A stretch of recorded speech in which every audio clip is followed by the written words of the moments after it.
ಚಿತ್ರದುರ್ಗದ ರೇಣುಕಾಸ್ವಾಮಿ ಕಿಡ್ನಾಪ್ ಮತ್ತು ಹತ್ಯೆ ಪ್ರಕರಣಕ್ಕೆ ಸಂಬಂಧಪಟ್ಟಂತೆ ದರ್ಶನ್ಗೆ ಬೇಲ್ ಸಿಕ್ಕರೆ ಏನು, ಬೇಲ್ ರಿಜೆಕ್ಟ್ ಆದ್ರೆ ಹೇಗೆ?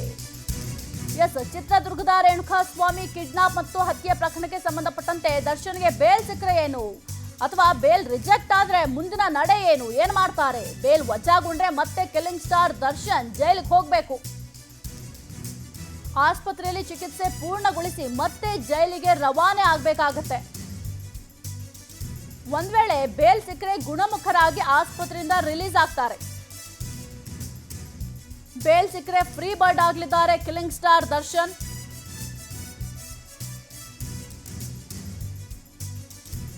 ಜೂನ್ 8ರಂದು ರೇಣುಕಾ ಕಿಡ್ನಾಪ್ ಮಾಡಿ ಹತ್ಯೆಯನ್ನ ಮಾಡಲಾಗಿತ್ತು.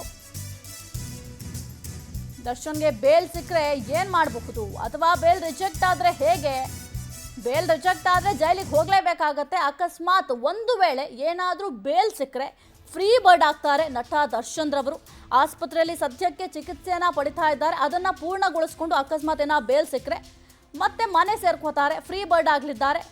ಏನಾದ್ರು ಬೇಲ್ ರಿಜೆಕ್ಟ್ ಆದ್ರೆ ಮತ್ತೆ ಜೈಲಿಗೆ ಹೋಗ್ಬೇಕಾಗತ್ತೆ.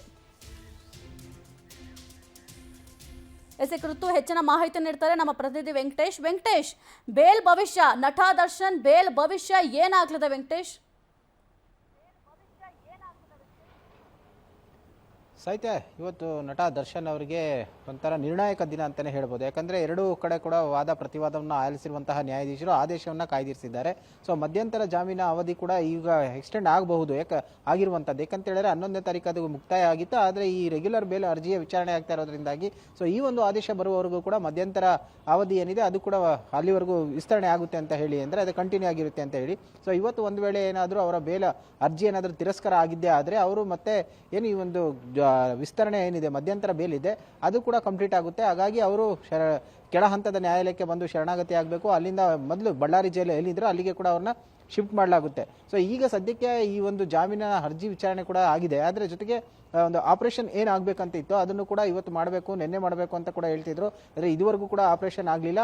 ಈಗೇನಾದರೂ ರೆಗ್ಯುಲರ್ ಬೇಲೆ ಅರ್ಜಿ ಅದೇನಾದರೂ ರಿಜೆಕ್ಟ್ ಆದರೆ ಸೊ ಈ ಒಂದು ಆಪರೇಷನ್ಗೆ ಪಡೆದಿರುವಂತಹ ಡೇಟ್ ಏನಿದೆ, ಹಾಗಾಗಿ ಅವರು ಆಪರೇಷನ್ ಅನ್ನು ಮಾಡಬೇಕಾಗಿದೆ. ಹಾಗಾಗಿ ಆಪರೇಷನ್ ಮಾಡೋದಕ್ಕೆ ಕಾಲಾವಕಾಶ ಬೇಕು, ಮತ್ತೆ ಅವರಿಗೆ ವಿಶ್ರಾಂತಿ ಅಗತ್ಯ ಇದೆ ಅಂತ ಹೇಳಿ ಮಧ್ಯಂತರ ಅವಧಿ ಏನಿದೆ ಅದನ್ನು ಕೂಡ ವಿಸ್ತರಣೆಗೆ ಮನವಿಯನ್ನು ಮಾಡಿಕೊಳ್ಳುವ ಸಾಧ್ಯತೆ ಇದೆ. ಸೊ ಒಂದು ವೇಳೆ ಏನಾದರೂ ನ್ಯಾಯಾಧೀಶರು ಅದಕ್ಕೆ ಅಸ್ತು ಅಂತ ಹೇಳಿದ್ದೆ ಆದರೆ ಸೊ ಆಪರೇಷನ್ ಆದಮೇಲೆ ಎಷ್ಟು ದಿನಗಳ ಕಾಲ ವಿಶ್ರಾಂತಿ ಬೇಕು, ವೈದ್ಯರು ಏನನ್ನ ಸೂಚನೆ ಕೊಡ್ತಾರೆ ಆ ಒಂದು ಸೂಚನೆಯ ಮೇಲೆಗೆ ಅವರು ಆಸ್ಪತ್ರೆಯಲ್ಲಿ ವಿಶ್ರಾಂತಿಯನ್ನು ಪಡೆಯಬೇಕು. ಆಪರೇಷನ್ ಆದ ನಂತರ ಮತ್ತೆ ಅವರು ಏನು ಜೈಲಿಗೆ ಹೋಗಬೇಕಾಗುತ್ತೆ. ಈ ಮಧ್ಯೆ ಸುಪ್ರೀಂ ಕೋರ್ಟ್ಗೆ ಮತ್ತೆ ಅವರು ಒಂದು ರೆಗ್ಯುಲರ್ ಬೇಲ್ ಅರ್ಜಿಗೂ ಕೂಡ ಅವಕಾಶ ಇರುತ್ತೆ. ಹಾಗಾಗಿ ಅವರು ಅಲ್ಲಿ ಕೂಡ ಅಪ್ಲಿಕೇಶನ್ ಹಾಕೊಳ್ಬೇಕಾಗುತ್ತೆ.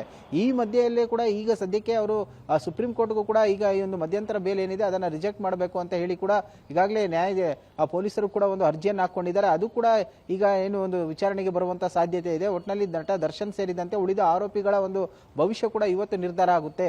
ಸೊ ಈಗೇನಾದರೂ ಅವರು ಬೇಲ್ ರಿಜೆಕ್ಟ್ ಆಗಿದ್ದೆ ಆದರೆ ಈ ಒಂದು ಆಪರೇಷನ್ ಅನ್ನ ಮಾಡಿಸ್ಕೊಂಡು ವೈದ್ಯರು ಕೊಟ್ಟಂತಹ ಒಂದು ಡೇಟ್ ಏನಿದೆ ಅಲ್ಲಿವರೆಗೂ ವಿಶ್ರಾಂತಿಯನ್ನು ಪಡೆದುಕೊಂಡು ಅವರು ಮತ್ತೆ ಜೈಲಿಗೆ ಹೋಗಬೇಕಾದಂತ ಅನಿವಾರ್ಯ ಕೂಡ ಇರುತ್ತೆ. ಒಂದು ವೇಳೆ ಏನಾದರೂ ಅವರಿಗೆ ಇವತ್ತು ಬೇಲ್ ಸಿಕ್ಕಿದ್ದೇ ಆದರೆ ಉಳಿದ ಆರೋಪಿಗಳಿಗೂ ಕೂಡ ಈಸಿಯಾಗಿ ಬೇಲುಗಳು ಸಿಗಬಹುದು. ಯಾಕಂದ್ರೆ A2 ಆಗಿರೋದ್ರಿಂದಾಗಿ ಉಳಿದ ಆರೋಪಿಗಳಿಗೂ ಕೂಡ ಬೇಲ್ ಸಿಗುವಂತದ್ದು ತುಂಬಾ ಈಸಿ ಆಗಿರುತ್ತೆ. ಯಾಕಂದ್ರೆ ಪ್ರಕರಣದಲ್ಲಿ ಪ್ರಮುಖ ಆರೋಪಿ ಇವರಾಗಿರೋದ್ರಿಂದಾಗಿ ಅವರಿಗೆ ಬೇಲ್ ಸಿಕ್ಕಿದೆ. ಹಾಗಾಗಿ ಉಳಿದಂತೆ ಆರೋಪಿಗಳೇನಿದೆ ಅವರ ಪಾತ್ರವನ್ನು ಕೂಡ ಈಸಿಯಾಗಿ ಕೂಡ ತಳ್ಳಿ ಹಾಕಬಹುದು. ಯಾಕಂದ್ರೆ ಅವರು ಕೇವಲ ಕಿಡ್ನಾಪ್ ಮಾಡಿದ್ರು, ಹಲ್ಲೆ ಮಾಡಿದ್ರು, ಸಾಕ್ಷಿ ನಾಶ ಮಾಡಿದ್ರು ಅಂತ ಹೇಳಿ ಒಂದು ಉಲ್ಲೇಖವನ್ನ ಮಾಡಿದ್ರು. ಹಾಗಾಗಿ A2 ಈಸಿಯಾಗಿ ಬೇಲನ್ನು ಪಡೆದುಕೊಂಡ್ರೆ ಉಳಿದ ಆರೋಪಿಗಳಿಗೂ ಕೂಡ ಬೇಲ್ ಸಿಗುತ್ತೆ. ಸೊ ಹಾಗಾಗಿ ಉಳಿದ ಆರೋಪಿಗಳು ಕೂಡ ಹೊರಗಡೆ ಬರುವ ಸಾಧ್ಯತೆ ಇದೆ.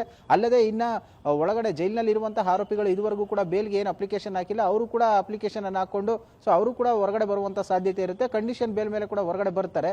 ಇದಾದ ಬಳಿಕ ನಟ ದರ್ಶನ್ ಅವರು ಏನಾದರೂ ಈ ಒಂದು ಸರ್ಜರಿಗೆ ಒಳಪಟ್ಟಿದ್ದಾರೆ ಅಂತ ಹೇಳಿ ಒಂದು ಆಪರೇಷನ್ ಅನ್ನು ಕೂಡ ಅವರು ಯಾವಾಗ ಬೇಕಾದ್ರೂ ಮಾಡಿಸ್ಕೊಳ್ಬಹುದು. ಫಿಸಿಯೋಥೆರಪಿಯ ಮೂಲಕವೇ ಅವರು ಈ ಒಂದು ಗುಣಮುಖವನ್ನು ಮಾಡ್ಕೊಳ್ಬಹುದು.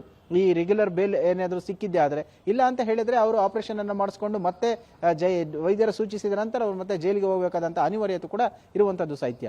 ಓಕೆ, ಥ್ಯಾಂಕ್ ಯು ವೆಂಕಟೇಶ್ ನಿಮ್ಮೆಲ್ಲ ಮಾಹಿತಿಗಾಗಿ.